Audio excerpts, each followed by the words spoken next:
안녕하세요. 사연을 부탁해입니다. 오늘의 사연을 소개하겠습니다. 우리 부모님은 작은 시골 마을에서 농사를 짓고 계십니다.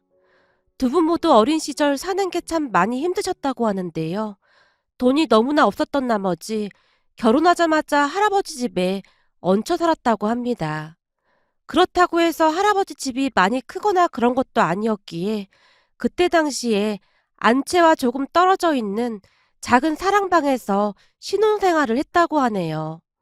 엄마 말에 따르면 겨울에 우풍이 심해서 감기를 달고 살았을 정도였다고 하는데요. 부모님은 그때 그 시절이 가장 힘들었던 시절이었다고 말하곤 합니다. 그러다가 몇 년 후 작은 집을 하나 마련해서 분가를 했다는데요. 엄마는 그때의 그 벅참을 잊을 수가 없다고 말하곤 한답니다. 두 분 다 배움이 짧았기에 우리 남매만큼은 온전한 교육을 시키려고 참 많이도 애쓰셨는데요.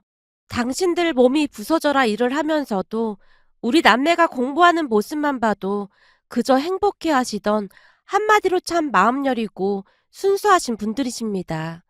그런 부모님 덕분에 우리 남매는 열심히 공부해서 서울에 있는 대학을 졸업한 뒤 저는 교사가 되었고 남동생은 공기업에 들어갔어요. 평생토록 배움에 대한 한이 많았던 부모님이었기에 제가 교사가 되었을 때 펑펑 눈물까지 흘리시며 좋아했습니다. 아마도 우리 남매는 그런 부모님께 보답을 해드리고자 더욱 열심히 살았던 것 같습니다. 그렇게 우리 남매는 부모님의 자랑이 되었고 항상 움츠린 채 사셨던 부모님의 어깨가 활짝 펴졌는데요. 부모님은 우리 남매 생각만 하면 밥을 먹지 않아도 배가 부르다고 할 정도였어요.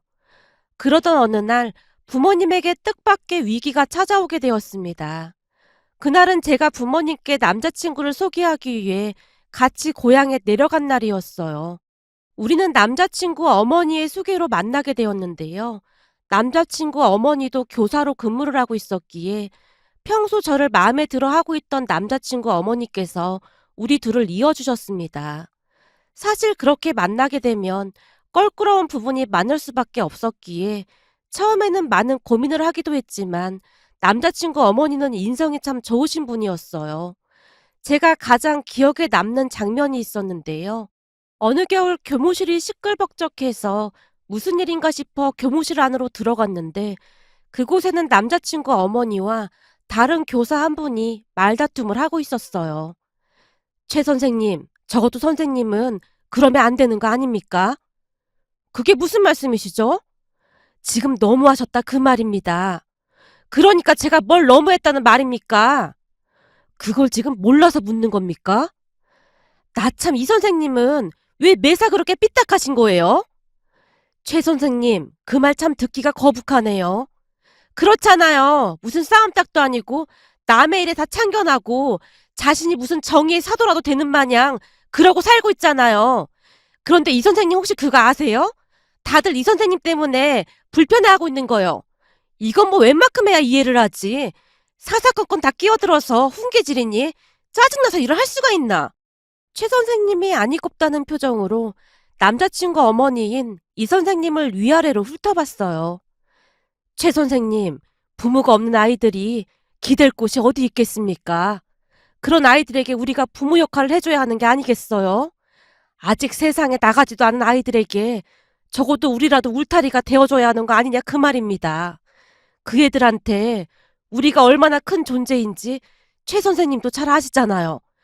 그런데 그렇게 대놓고 차별을 하게 되면 애들이 어떻게 바르게 자랄 수가 있겠습니까? 교사라는 직업은 그냥 직장인이 아닌 겁니다. 적어도 아이들에게 공정한 게 뭔지, 그리고 공부도 공부지만 인성 또한 가르쳐야 하는 게 우리 교사의 역할이다 이 말입니다.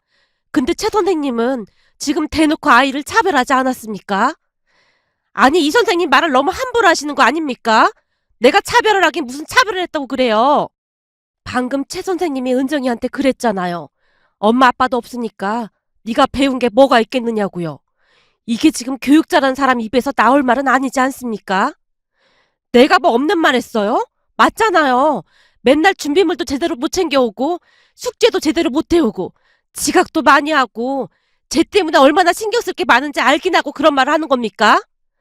선생님이라면 은정이가 왜 그럴 수밖에 없었는지 한 번쯤은 물어보셨어야죠. 은정이 아침마다 할머니 일 도와주고 오는 건 모르셨죠?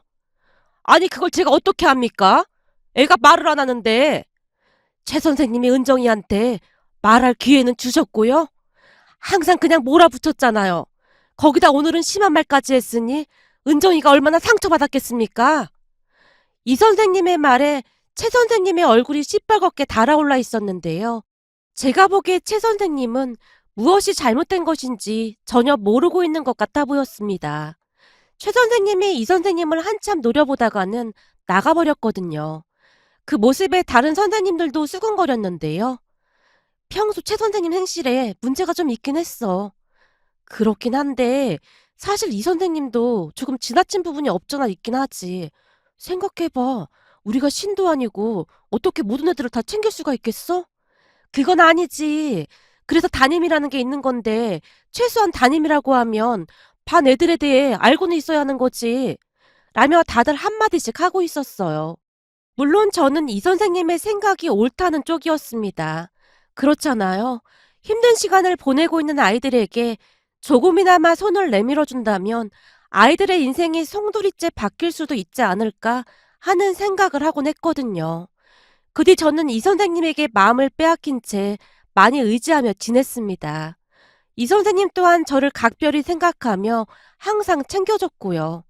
그러다 보니 어느 날 이 선생님이 제게 아들을 소개해주겠다고 했고 저도 사양하지 않은 채 자연스레 소개팅을 하게 되었어요.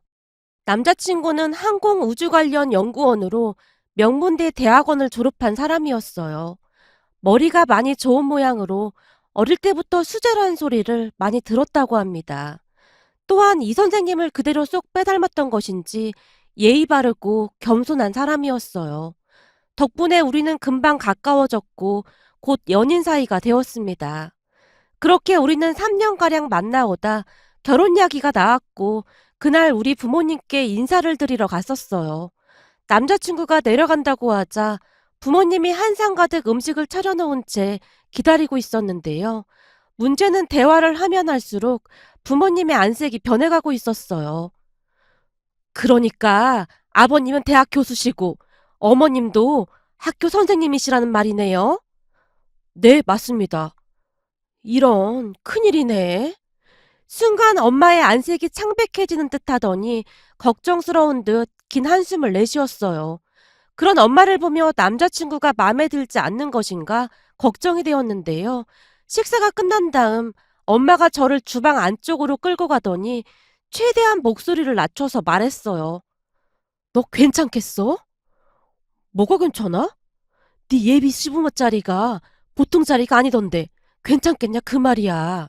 결혼은 니들만 하는 게 아니라 집안끼리 하는 거라 수준이 웬만큼 맞아야 하는데 우리랑 차이가 나도 너무 많이 나잖아. 뭐가 또 보통 자리가 아니야. 그리고 차이가 나긴 무슨 차이가 난다는 거야. 아니 그걸 내 입으로 꼭 말해야 알아듣겠니?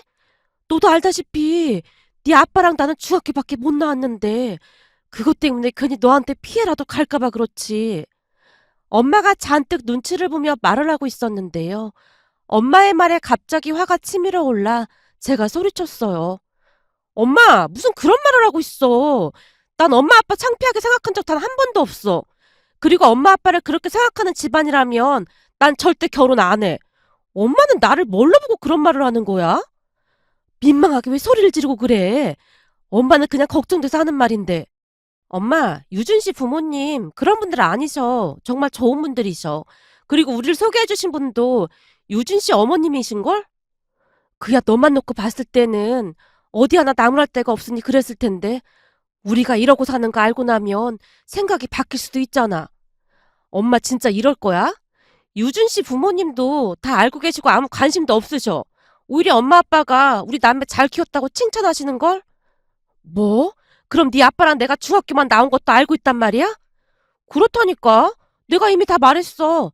유준 씨 어머님이랑은 원래부터 잘 알던 사이거든. 거참 난감하네. 하필이면 대학 교수에다 선생님일 게 뭐야. 우리가 너무 부담스럽잖니. 부담스럽긴 뭐가 부담스러워. 그게 뭐가 그렇게 중요한 거라고. 생각해봐라.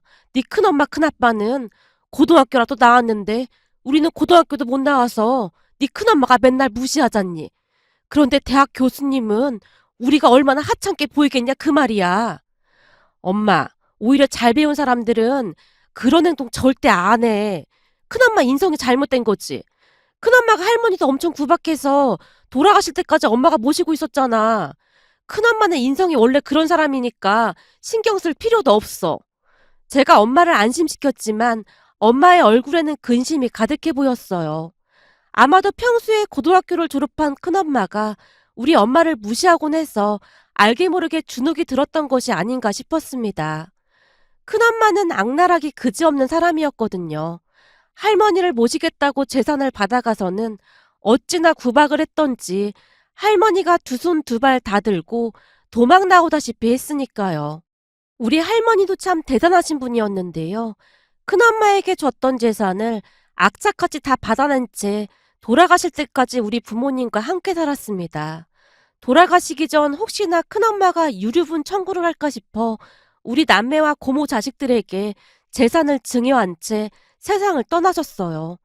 그 바람에 큰엄마가 소송을 한다 뭐한다 난리를 쳤지만 손주에게 증여한 재산에 대해서는 법적으로 어찌할 수 없는 부분이었기에 꼬리를 내릴 수밖에 없었습니다.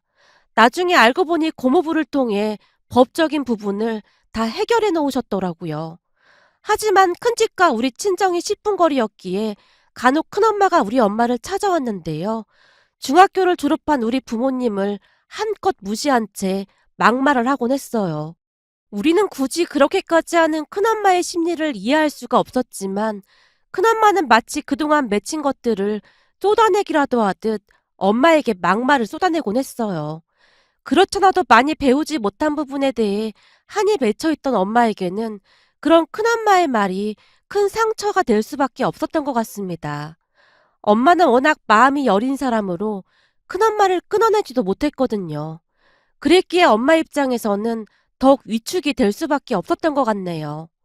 그 뒤에 우리는 상견례를 하게 되었고 그곳에서 부모님이 엄청난 스트레스를 받고 있는 듯해 보였어요. 왜냐하면 상견례를 하는 내내 입을 꾹 다문 채 예비 시부모님이 묻는 말에만 대답을 할 뿐이었거든요. 예비 시부모님 입장에서는 최대한 부드러운 분위기를 유지하려고 노력하고 있었지만 너무나 긴장을 하고 있던 부모님의 모습에 오히려 어쩔 줄을 몰라 하는 모습이었습니다. 그런 부모님의 모습에 가슴이 미어져 내렸다고 해야 할까요? 제 입장에서는 답답했다기보다는 너무나 가슴이 아플 뿐이었어요. 그렇게 어찌어찌 상견례를 끝낸 뒤 부모님은 그날 바로 본가로 내려가셨고 잠시 뒤 예비 시어머님께 전화가 걸려왔어요. 다혜야, 혹시 오늘 우리가 무슨 실수라도 한 게 아닌가 걱정돼서 전화했다. 아니에요, 어머님. 어머님 아버님께서는 아주 잘해주셨는걸요? 그래? 근데 두 분 다 말씀도 너무 없으시고 우리 눈치를 너무 보는 것 같아서 여간 걱정이 되는 게 아니더구나. 그래서 우리가 무슨 실수라도 했나 싶었어. 아니에요. 그런 건 아닌데 전에도 한번 말씀드렸듯이 아무래도 저희 부모님이 학벌 때문에 위축되곤 하시거든요.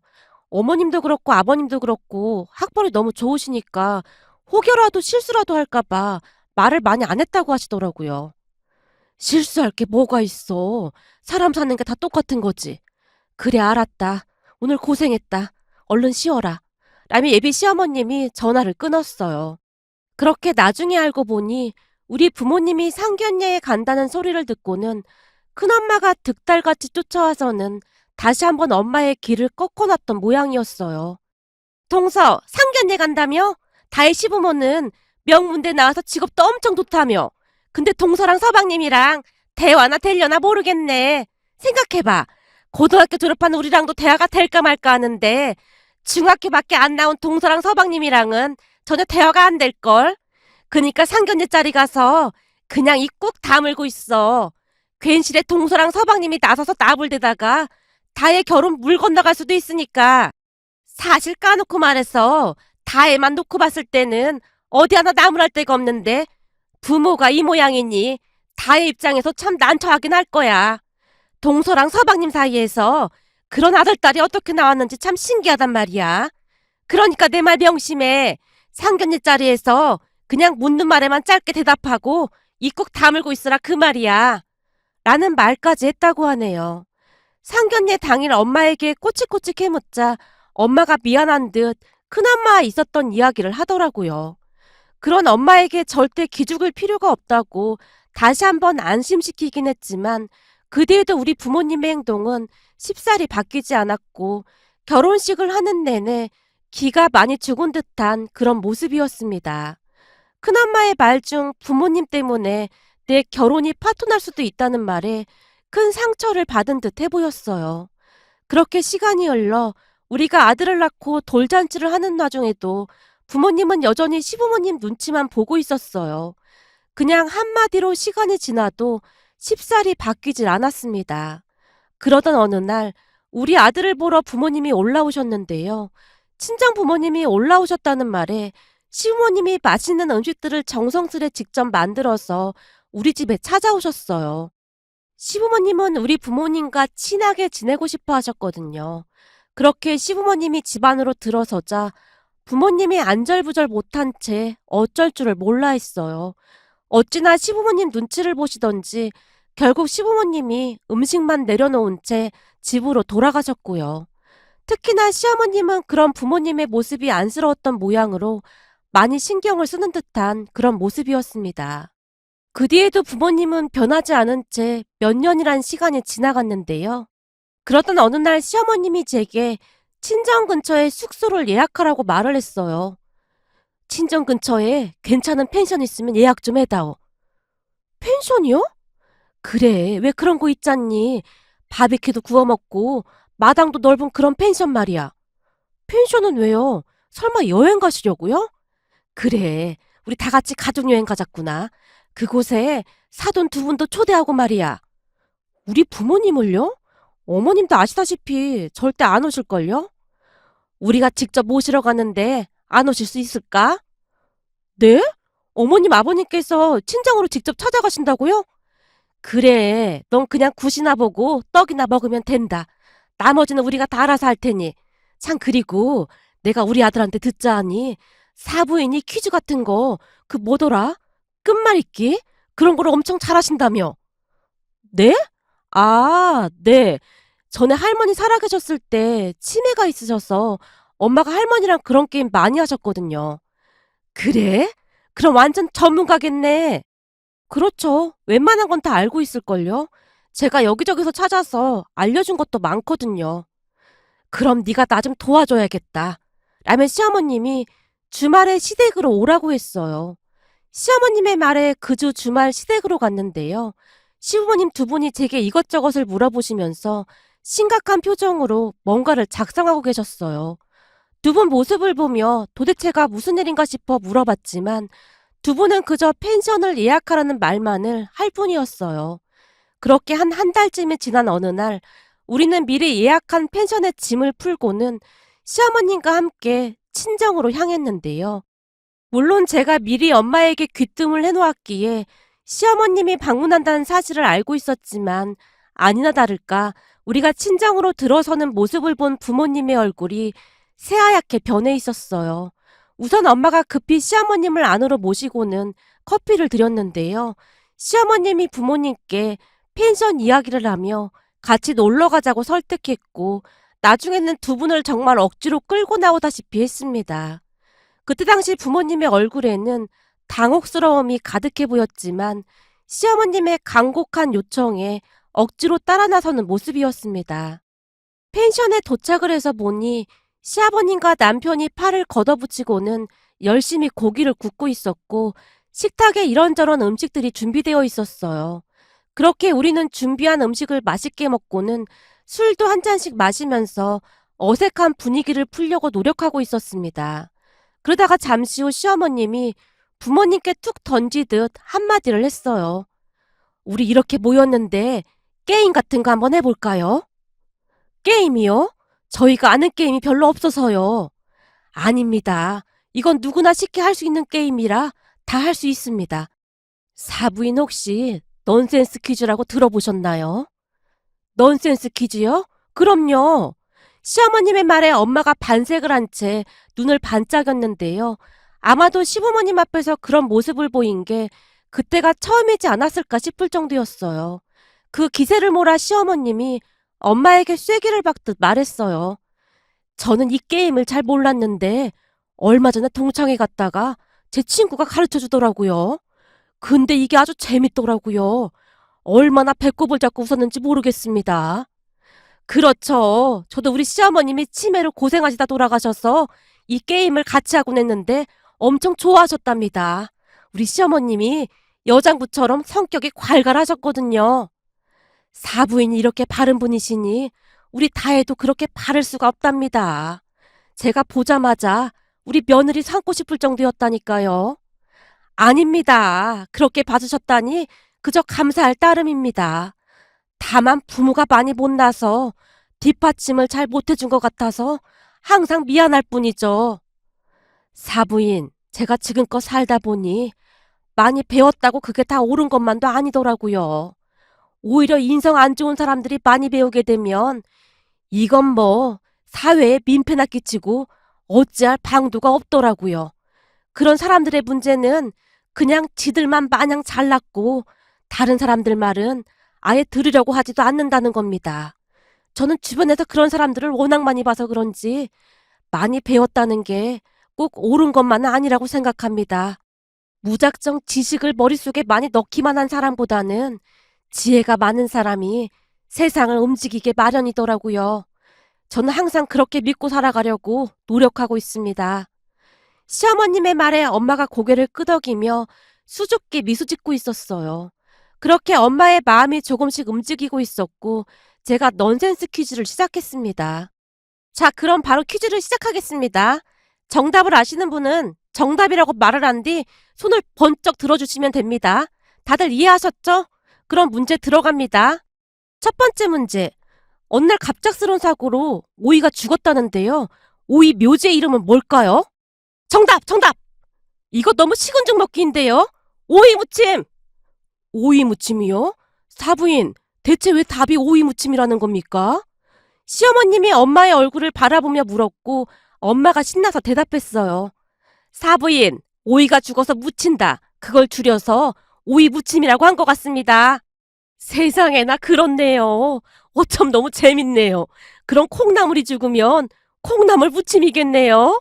시어머님이 순식간에 일어나서는 손뼉까지 치면서 갑자기 막 웃으시더니 이상한 행동을 하는 게 아니겠습니까?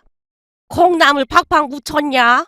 아이고 사부인, 그거 혹시 이주일 흉내 내신 겁니까? 예, 갑자기 생각나서요. 우리 때는 이게 한참 유행이었잖아요. 그 바람에 한바탕 웃음바다가 되고 말았답니다. 물론 저도 웃음이 나와서 말을 제대로 할 수가 없을 정도였기에 한동안 배를 움켜잡고는 다시 문제를 내기 시작했어요. 자, 그럼 두 번째 문제. 변호사가 제일 싫어하는 사람은? 정답! 정답! 네, 이번에도 김옥자님이 빨랐습니다. 정답은? 법 없이도 사는 사람! 우와, 정답! 정답입니다. 제가 큰 소리로 외치고 있었는데요. 사부인, 진짜 대단하십니다. 대체 그걸 어떻게 다 알고 계신 겁니까? 저는 워낙 많이 해봐서요. 자, 그럼 세 번째 문제. 산부인과 의사가 제일 싫어하는 사람은? 정답! 네, 이번에도 김옥자님이 빨랐습니다. 무자식이 상팔자라고 하는 사람! 네, 정답입니다. 제가 다시 큰 소리로 외쳤는데요. 제 옆에서 가만히 앉아있던 우리 아들이 갑자기 벌떡 일어나더니 외쳤어요. 와! 외할머니 최고다! 외할머니 천재인가 봐! 그러게 말이다. 외할머니가 다 맞추시는구나. 사부인, 저한테도 기회를 좀 주시죠. 시어머님의 말에 엄마의 얼굴이 발그스름해져 있었는데요. 그쯤에서 엄마뿐만 아니라 아빠의 표정도 많이 변해 있었어요. 자, 그럼 네 번째 문제.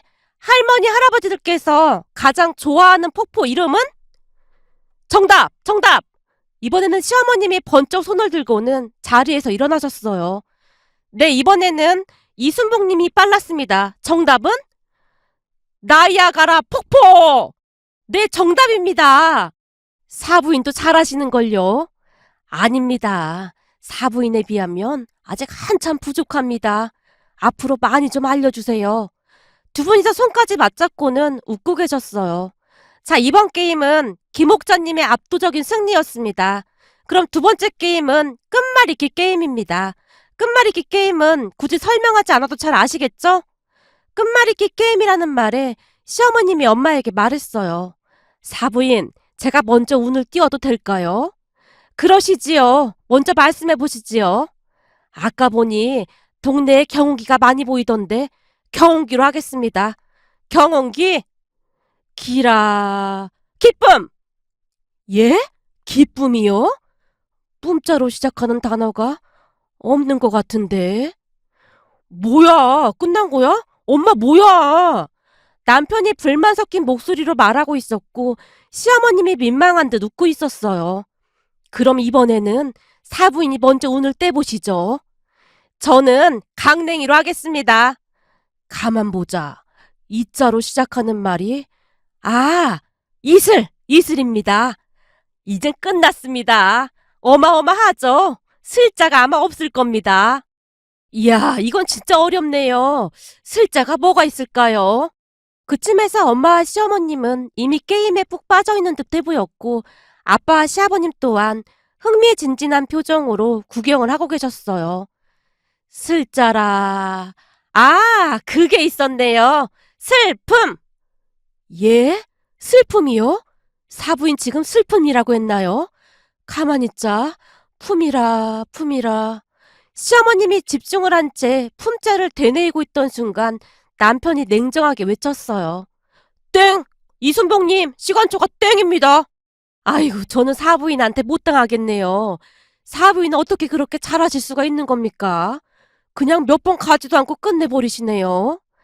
저야 워낙 많이 해봐서 그렇죠. 대부분은 우리 시어머님한테 배운 겁니다. 자, 이번에는 사부인이 먼저 시작하시죠. 잠시만요. 제가 명색이 국어선생인데 저도 이번에는 절대 질 수가 없습니다. 잠시만요. 뭐가 있을까요? 그게 있었네요. 사부인 제가 지고 있으니까 시작하자마자 한 방에 끝내도 이해해 주실 거죠? 이번에는 제가 이긴 거나 다름이 없습니다. 자, 저는 외뚜로 하겠습니다. 이 외뚜라는 단어는 필이나 나팔 소리를 뜻하는 순우리말입니다. 이번에는 제가 이긴 게 확실합니다. 시어머님이 확신에 찬 목소리로 말을 하고 있었고 시아버님과 아빠가 침까지 꼴깍 삼킨 채 잔뜩 긴장을 하며 두 분을 바라보고 있었는데요. 엄마의 단 한마디에 시어머님이 얼굴을 감싸며 맙소사를 외쳐대셨어요. 뚜껑? 뚜껑이요? 공짜가 있던가? 공짜가 어딨더라? 망했네, 망했어. 와, 장모님 대단하세요. 그냥 한 방에 끝내셨어요. 대박이다. 와, 외할머니 천재네, 천재. 우리 유치원 선생님보다 더 똑똑해. 남편과 아들이 물개박수까지 치고 있었어요. 그 바람에 가족들 모두 큰 소리로 웃고 말았는데요. 그러는 사이 시부모님과 부모님 사이가 많이 좁혀진 듯 해 보였습니다. 평소에는 입을 잘 열지 않던 부모님이 신나서 이야기를 하고 계셨거든요. 우리는 늦은 밤까지 대화를 하다가 잠이 들었답니다. 그 뒤에는 모든 것이 바뀌었고 말이죠. 그렇게 집으로 돌아간 엄마가 제게 전화를 했거든요. 예, 사돈 양반 두 분이 참 좋은 분이라 다행이다. 내가 그랬잖아. 우리 시부모님 정말 좋은 분들이시라고. 사부인한테 고마웠다고 꼭 전해주렴. 라는 말까지 했거든요.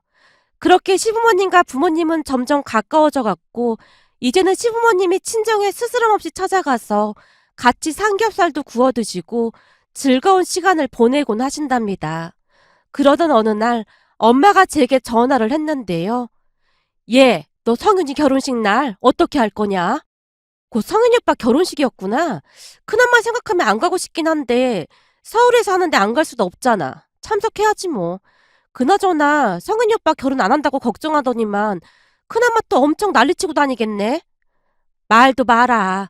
며칠 전에 우리 집에 와서는 성윤이네 처가 욕을 어찌나 하던지 내 골이 다 울리더라니까.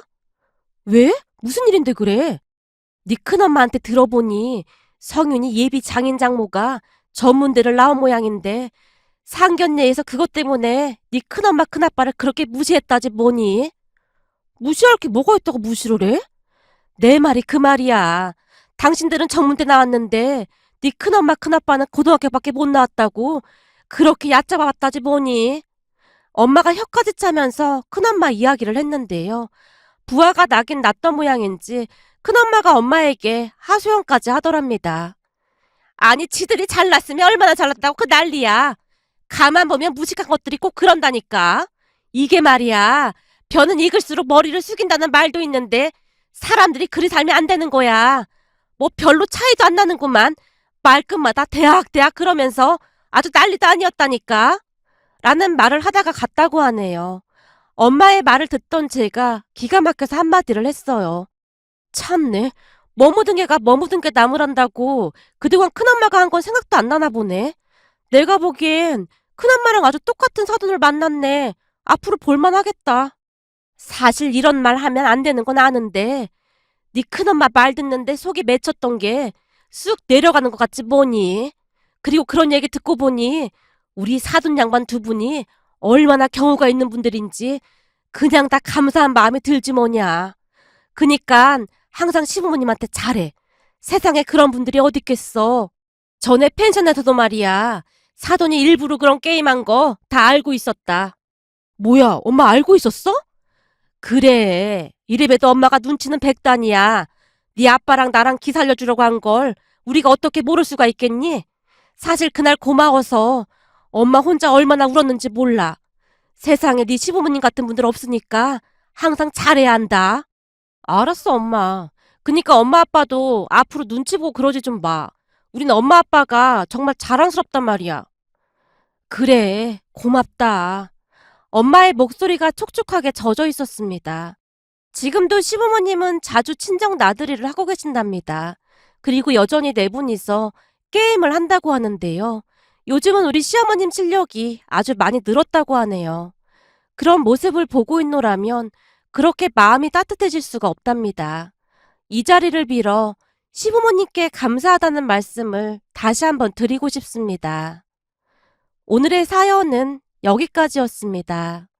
즐겁게 보셨다면 구독, 좋아요 부탁드립니다. 고맙습니다.